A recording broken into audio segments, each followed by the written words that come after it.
Student, today we discuss the straight line. In straight line, we see the an intersecting property of a straight line. Okay. आता आपण जर consider केलं एक straight line जर काढायचा प्रयत्न केला एखाद्या प्लेन मध्ये, this one is our plane. We draw the straight line. आपण याच्यामध्ये पाहू शकतो की एखादा बिंदू इकडे असू शकतो, एखादा बिंदू लाईन वरती असू शकतो, एखादा बिंदू इकडे असू शकतो. म्हणजे ए समजा हा पी आणि हा बी असे बिंदू वेगवेगळे असू शकतात. आणि म्हणून ह्या प्लेनचं तीन भागात रूपांतर होतं. एका साईडमध्ये ऑन द लाईन आणि वन साइड असं तीन भागामध्ये याचं रूपांतर होतं. म्हणून आपण इथे लिहू शकतो thus the plane is divide into three parts. The point, पहिला part is point on the line. Second part is points on one side, and third part the point one side of a line म्हणा. The points on the other side of the line. म्हणजे तीन भागात एका line मुळे रूपांतर ह्या प्लेनचं होऊ शकतं. Point on the line, point on the one side, point on the other side. Okay, ठीक आहे. पहा, if the line is given by the x plus by plus c is equal to 0, then for all point x1 y1, one on one side of the line x1 plus by1 plus c greater than 0, and for all points x1 y1 on the other side x2 plus by2 plus c less than equal to 0. आता एखादं example आपल्याला या ठिकाणी पाहता येईल. For example बघा, y minus 2x minus 3 is equal to 0. आता check whether points P having coordinate minus 2 0, Q having coordinate minus 2 4, R having coordinate 1 2, त्यानंतर A having coordinate 0 0, B having coordinate 1 3 1 upon 2 3, C having coordinate 8 4, R lies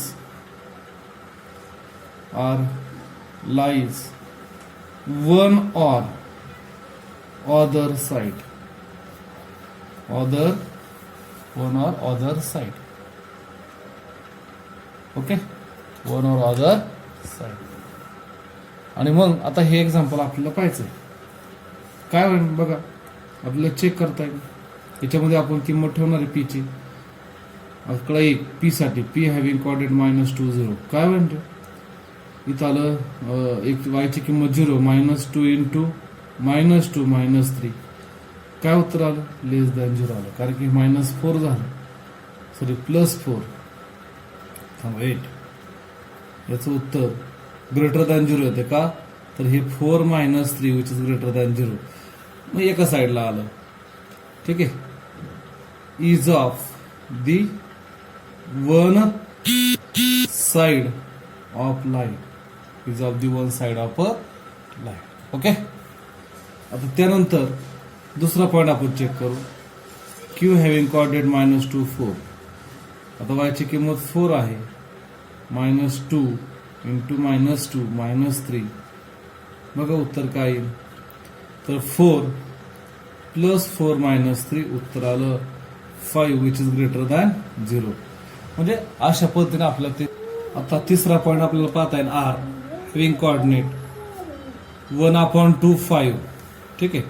त्याच्यामध्ये किंमत ठेवा 5 minus 2 into 1/2 -3.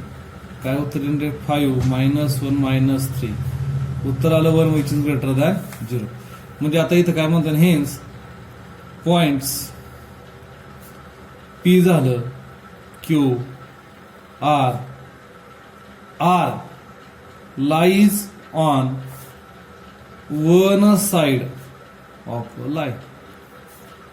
Line. ठीक आहे.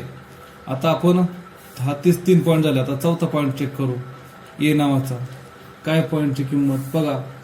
पॉईंटचे coordinates आहेत आपले, त्या ठिकाणी घेता येईल 0 0. आपल्याला 0 चेक करायचं. 0 minus 2 into 0 minus 3 which is less than 0 -3 which is less than 0. Okay.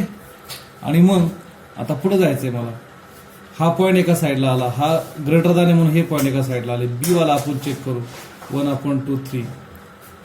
ठीक आहे. याच्यासाठी आपण पाहू. 5वा पॉईंट पाहतोय आपण. तर काय पाहिलं रे? 3 मायनस 2 इंटू 1/2 मायनस 3.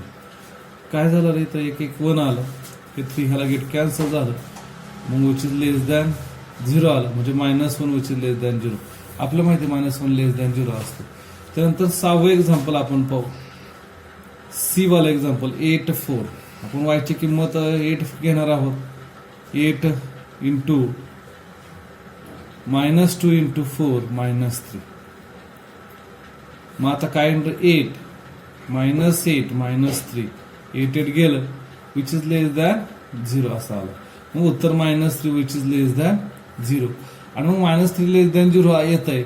याचा अर्थ आपल्या लक्षात आलं पाहिजे की हे जे ABCD होते, ए पॉइंट ए आपण म्हणू point A, B and C are other side of line कोणती? y -2x -3 is equal to 0. याच्या एका बाजूला ते होते PQR आणि एका बाजूला काय होते ABC. असं आपल्या या ठिकाणी सांगता येऊ शकतं. ठीक आहे. आता आपल्याला पाहायचं आहे, त्याच्यानंतर एक्सरसाइज होते. आता आपल्याला पाहायचं आहे general form of equation of a line. नेहमी लक्षात ठेवायचं general form of equation line काय आहे. तर इथं म्हणायचं the equation of the line in the form ax plus by is equal to g plus c plus c आहे is equal to 0. त्याला काय म्हणायचं? General. this form of equation of a line is called the general form of the line. आता for example y is equal to 3x plus 2. हे काय represent करतं? This line represent the slope intercept form. That is, I can write this as 3x minus y plus 2 is equal to 0. It is general form. Okay. आता पहा हा पहिला प्रकार. दुसरा प्रकार काय पाहिला होता? x upon sum 2 y upon sum 3 is equal to. हा डबल इंटरसेप्ट फॉर्म आहे. याचं रूपांतर आपण जनरल फॉर्म मध्ये करू शकतो. That is, it can be written as 3x plus 2y minus 6 is equal to 0. ही म्हणजे हीच लाईन आहे. ओके. ठीक आहे. मग आता आपल्याला ह्या लाईनचा स्लोप काढायचा सांगितलंय. मग आता स्लोप ऑफ अ लाईन. आता slope of the line ax plus by plus c is equal to 0 is नेहमी लक्षात ठेवायचं -a/b if b not equal to 0. नेहमी हा स्लोप येतो. आता स्लोप जरी समजा आता ह्या लाईनचा आपल्या काढायचं होतं तर काय करणार आहे आपण? समजा ही लाईन दिली, फॉर एक्झाम्पल ही पण लाईन देऊ शकतो आपण. तर वरची लाईन घेऊ 3x - y plus 2 is equal to 0 आणि आपल्याला स्लोप काढायला सांगितला. तर काम सोपं आहे. तुम्ही -a/b करू शकता तुलना, किंवा हे वायची टर्म उजव्या बाजूला घ्या, म्हणजे असं दिसतं that is of the form 3y is equal to 3x plus 2. आणि याची कम्पेअरिंग विथ याची तुलना y is equal to mx plus c बरोबर करा, म्हणजे m किंमत कळेल. एकचा जो सहगुणक असतो that is our slope.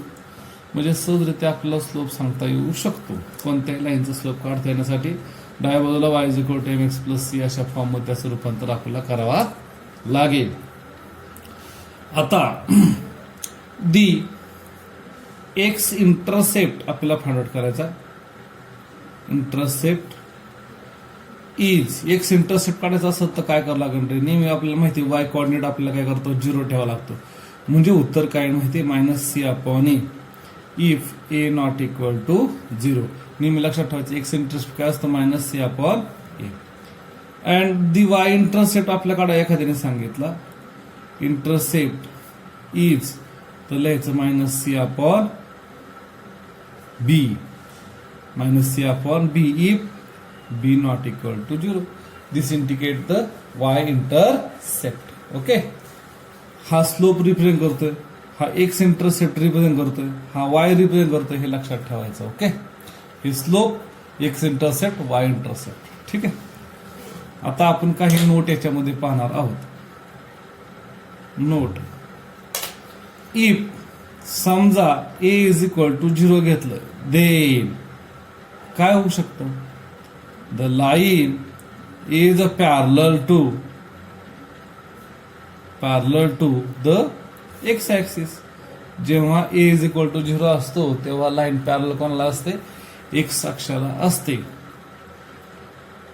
If does not make, it म्हणावं लागेल, it does not make intercept on the x axis. म्हणजे याचा एक्स ऍक्सिसचा इंटरसेप्ट असू शकत नाही, काढू शकत नाही. ओके, आता दुसरी नोट याच्यामध्ये पाहू शकतो. ही पहिली नोट झाली. दुसरी note, if B is equal to 0 then line is parallel to the y axis. इथे ऍक्सिस लिहा बरं का, y axis parallel to the y axis. Okay, आता पुढं, it does not make intercept on the y axis. हे लक्षात ठेवायचं. म्हणजे जर y0 असेल तर आपण काय समजून घ्यायचं? Line parallel to the y axis. b0 असेल तर b चा सहगुणक आहे, y चा सहगुणक. आणि जेव्हा a0 असेल तर line parallel to the x axis. पण इंटरसेप्ट फाइंड आउट करता येणार नाही. म्हणजे y अक्षाभोवतीचा इंटरसेप्ट काढता येणार नाही. ओके, ठीक आहे. आता पहा, या ठिकाणी एक सॉल्व एक्झाम्पल दिलेलं आहे. Find the slope and intercept made by the lines. असं काढायला सांगितले. 3 लाईन या ठिकाणी दिलेल्या आहेत. आता पहिले इक्वेशन आपण विचारात घेऊ. गिवन इक्वेशन ऑफ लाईन कोणतं आहे? X plus Y plus 10 is equal to 0 comparing with ax plus by plus c is equal to 0. ठीक आहे. मग a ची किंमत किती? तर 1, b ची किंमत 1, c ची किंमत 10. मग मला काय काय विचारलंय? स्लोप आणि इंटरसेप्ट वर विचारलंय इथे. म्हणून मी स्लोप ऑफ द लाईन. मग काय सूत्र आहे माझं स्लोप ऑफ द लाईनचं? तर स्लोप ऑफ द लाईनचं सूत्र आहे -a अपॉन b. मग a ची किंमत किती? -1, b ची 1. उत्तर आलं -1. एक्स इंटरसेप्ट काढायला सांगितलं. एक्स इंटरसेप्ट काय फॉर्म्युला एक्स इंटरसेप्टचा? तर फॉर्म्युला आहे c अपॉन ए. ओके, बघा, a अपॉन बी जर असेल तर स्लोप मिळतो. c अपॉन ए जर असेल तर एक्स इंटरसेप्ट मिळतो. c ची किंमत 10 आहे, अपॉन ए ची किंमत 1 आहे. -10 हा त्याचा इंटरसेप्ट झाला. आता y इंटरसेप्ट काढायला सांगितलं तर काय फॉर्म्युला आहे? y intercept minus C upon B, तर -10/1 याचे उत्तर -10च यायला आहे. ठीक आहे, ओके. आता दुसरं एक्झाम्पल घेऊ, बी नावाचा क्वेश्चन. परत म्हणायचं गिवन इक्वेशन ऑफ लाईन. मग काय लाईनचं इक्वेशन आहे, तर 2x + y + 30 = 0. मग आता कम्पेअर करायचं, comparing with ax + by + c = 0. याची किंमत आपल्याला 2 मिळेल, बी ची किंमत 1, सी ची किंमत 30 मिळेल. ओके. आता मला परत स्लोप काढायला सांगितलं, स्लोप ऑफ द लाईन. मग काय, y काय -a/b. याची किंमत 2 आहे, 1 आहे, -2. एक्स इंटरसेप्ट काढायला सांगितला, तर काय फॉर्म्युला, -c/a. मग -30/a याची किंमत 2 म्हणजे -15 येईल. आणि वाय इंटरसेप्ट काढायला सांगितला, तर त्याचं उत्तर किती येईल बघा. वाय इंटरसेप्ट काय सांगताय, -c/b. -30/1 म्हणजे -30, असं आपलं उत्तर त्या ठिकाणी मिळणार आहे. आता सी वाला प्रश्न आपण पाहूया. Given equation of the line. मग लाईनचं इक्वेशन काय, तर x + 3y - 15 = 0. मग कम्पेअरिंग विथ, तुलना करायची, ax = bx + c. तुम्ही 10वीला तुलना केली x² + bx + वर्ग समीकरणाबरोबर. तर याची किंमत 1 मिळाली, बी ची किंमत आपल्या या ठिकाणी 3 मिळाली, सी ची किंमत -15 मिळाली. ओके. आता आपल्याला स्लोप पण ते फाइंड आउट करायचं. मग आता स्लोप आपण काढणार आहे. स्लोप ऑफ द लाईन काय सूत्र आहे रे, -a/b. मग याची किंमत किती, 1/3 म्हणजे -1/3. एक्स इंटरसेप्ट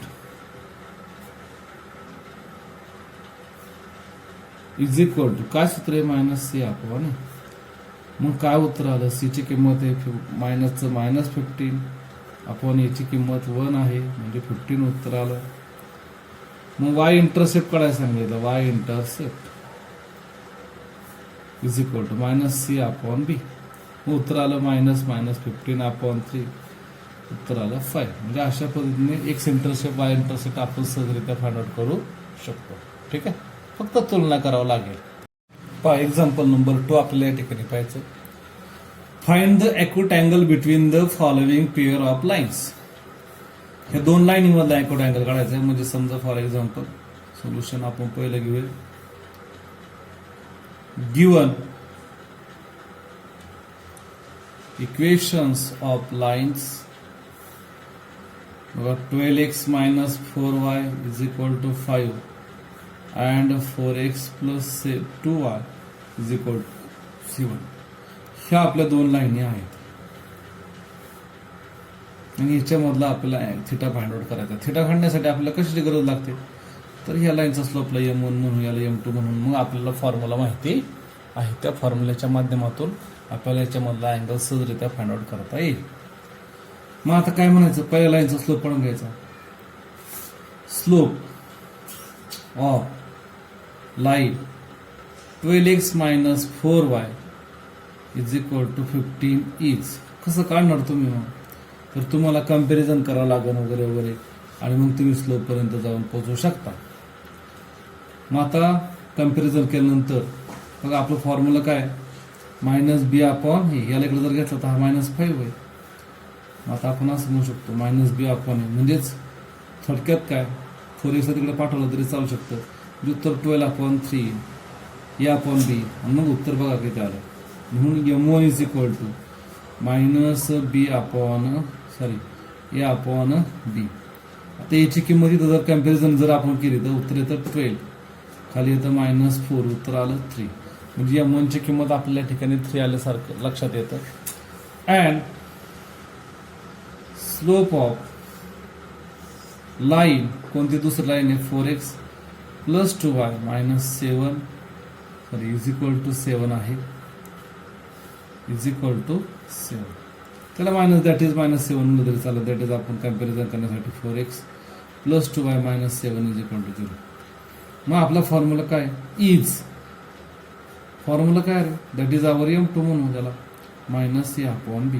किती x जागा कोण चालू होते 4, b जागा 2, मायनस 4 अपॉन 2 म्हणजे उत्तर आलं मायनस 2. ओके का, उत्तर किती आलं, मायनस 2 आलं. मग m2 ची किंमत मायनस 2 आली, m1 ची किंमत 3 आली. मग इथं म्हणायचं if theta be the acute angle between the given lines, then tan theta is equal to काय सूत्र आहे, m1 minus m2 divide by 1 plus m1 into m2. आणि मग उत्तर काय आलंय, m1 ची किंमत आहे 3 minus 2 divide by 1 plus 3 into minus 2. मग उत्तर किती आले, 3 प्लस 2 डिवाइड बाय 1 मायनस 6. उत्तर आले 5 अपॉन मायनस 5. उत्तर आलं मॉडमध्ये 1 म्हणजेच 1. मग टॅन थिटा बिकम्स 1 म्हणजे this implies that theta becomes 45 degree. थिटाच्या कोणत्या डिग्रीला उत्तर येतं 45, तरी तर मॉड्युलस ऑफ 1 आलं म्हणून tan theta is equal to 1 म्हणून tan theta is equal to त्याला 45 डिग्री. ओके, आता ह्याच्यामध्ये आपल्याला दुसरं एक्झाम्पल देखील पाहता येऊ शकतं. दुसरं एक्झाम्पल काय दिले बघा इथं आपल्याला, y is equal to 2x plus 3, y is equal to 3x plus 4. हे तर डायरेक्ट कम्पॅरिझन करून देखील आपण याचा स्लोप फाइंड आउट करू शकतो.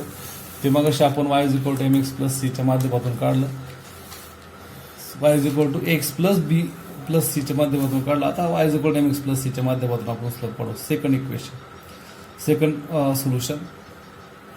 मग आता गिवन इक्वेशन ऑफ लाईन्स, पहिली लाईन कोणते, तर पहिली line y is equal to twice x plus 3 and y is equal to thrice x plus 7. Let m1 and m2 be the slopes of given lines. आणि म्हणून m1 ची किंमत किती मिळाल, ह्या पहिल्या लाईनचा स्लोप डायरेक्ट तुलना केली y इज इक्वल टू, याची तुलना समजा आपण अशी केली, y is equal to 2x plus 3 आहे का नाही, y is equal to mx बरोबर तुलना केली x प्लस c, तर m ची किंमत किती आली 2. म्हणून m1 इज इक्वल टू किती मिळाला आपल्याला 2 and m2 is equal to किती सांगता येईल, इथं x चा सहगुणक 3. 2 आणि 3 आपल्याला स्लोप सांगता आलं. आता काय करायचं आहे आपल्याला, स्लोप सांगून झाल्यानंतर if theta be the acute angle between two given line, okay, then काय सांगता येईल बरं आपल्याला, then tan theta becomes m1 minus m2 divided by 1 plus m1 into m2. आणि मग m1 ची किंमत काय आहे, तर m1 ची 2 आहे मायनस 3, 1 प्लस 2 प्लस 3 आलंय. मग उत्तर किती आलं, तर मायनस 1 अपॉन 1 प्लस 6 म्हणजे मायनस 1 अपॉन 7 म्हणजेच 1 अपॉन 7 घेऊ शकतो, निगेटिव्ह उत्तर येणार नाही. मग टॅन थिटा बिकम 1 अपॉन 7. आणि मग आपल्याला काय सांगता येईल, theta becomes tan inverse of, tan inverse function म्हणायचं 1 अपॉन 7. अशा पद्धतीने थिटा आपल्याला फाइंड आउट करता येतो. एक्झॅक्ट इनच असं काही नाही. ओके, ठीक आहे. आता तिसरं एक्झाम्पल पाहिजे, find the acute angle between the lines. आता ह्या वाकड्या तिकडे लाईन दिल्या तरी आपल्याला ॲक्युट अँगल फाइंड आउट करता येईल. Solution given equation of lines y minus root 3 times x plus 1 is equal to 0 and root 3y minus x plus 7 is equal to 0. आता ह्या तुलना केल्यानंतर स्लोप आपल्याला सांगताय, let m1 and m2 be the slope of given lines. Okay, slope of given lines. मग आता hence m1 ची किंमत काय आहे, तर मायनस, त्याला तुलना करता येईल, ही तुलना आपल्याला करता येतं y इज इक्वल टू म्हणजे X plus B Y plus C is equal to 0 बरोबर. तर m1 ची किंमत येते मायनस ए अपॉन बी. तर काय याची किंमत सांगताय तुम्हाला, तर इथं जर तुलना केली तर याची किंमत मायनस रूट 3 आहे, मायनस रूट 3. एकचा सहगुणक म्हणजे याची किंमत आणि बीची किंमत 1 आहे, वायचा सहगुणक म्हणजे उत्तर किती आलं, तर उत्तर आलं रूट 3 m1 ची किंमत. सिमिलरली m2 ची किंमत आपण या ठिकाणी फाइंड आउट करू. m1 ची किंमत आपण अशा पद्धतीने लिहिली. m2 ची किंमत पहा मायनस ए अपॉन परत एकदा बी. मग आता m2 आलं समीकरण इथं पाहू, याची किंमत आहे -1 आणि बीची किंमत आहे रूट 3. मग आता बघू चेक करून, बघा इथं आपण पाहिलं तर याची किंमत आहे -1, बीची किंमत आहे रूट 3. मग उत्तर काय मिळालं आपल्याला, तर उत्तर मिळालं 1 अपॉन रूट 3. m1 मिळाला रूट 3, हा मिळाला 1 अपॉन रूट 3. इथं म्हणायचं if theta be the acute angle between given two lines, then tan theta becomes in mod m1 minus m2 divided by 1 plus m1 into m2. आणि मग ठेवा किंमत, m1 ची किंमत काय हो, तर ती आहे रूट 3 मायनस 1 अपॉन रूट 3, छेदामध्ये 1 plus root 3 into 1 upon root 3. आणि मग उत्तर काय मिळेल, तर इथं छेद समान करावं लागेल अंशामध्ये. उत्तर येईल रूट 3चा स्क्वेअर मायनस 1 अपॉन रूट 3, छेदामध्ये रूट 3 ने कॅन्सल होईल, 1 प्लस 1 असे या ठिकाणी उत्तर मिळेल. मग अंशामध्ये काय उत्तर मिळालं, तर 3 मायनस 1 हे दोघांचा गुणाकार होईल 2 इंटू रूट 3. हे दोन्ही सेमच छेदात मध्ये ना. मग वरती अंशात उत्तर काय मिळालं, 2 छेदात 2 रूट 3 मिळालं, एकमेकांना गेट कॅन्सल, उत्तर आलं रूट मॉडमध्ये 1 अपॉन रूट 3. मग 1 अपॉन रूट 3 शिल्लक राहिलं. मग टॅनच्या कोणत्या अँगलची किंमत root 3, 1 upon root 3. Hence theta becomes pi 30 degree किंवा ऑर पाय बाय 6 म्हणलं तरी चालेल. म्हणजे अशा पद्धतीने आपल्याला थिटा सहजरित्या फाइंड आउट करता येतं. ओके, ठीक आहे.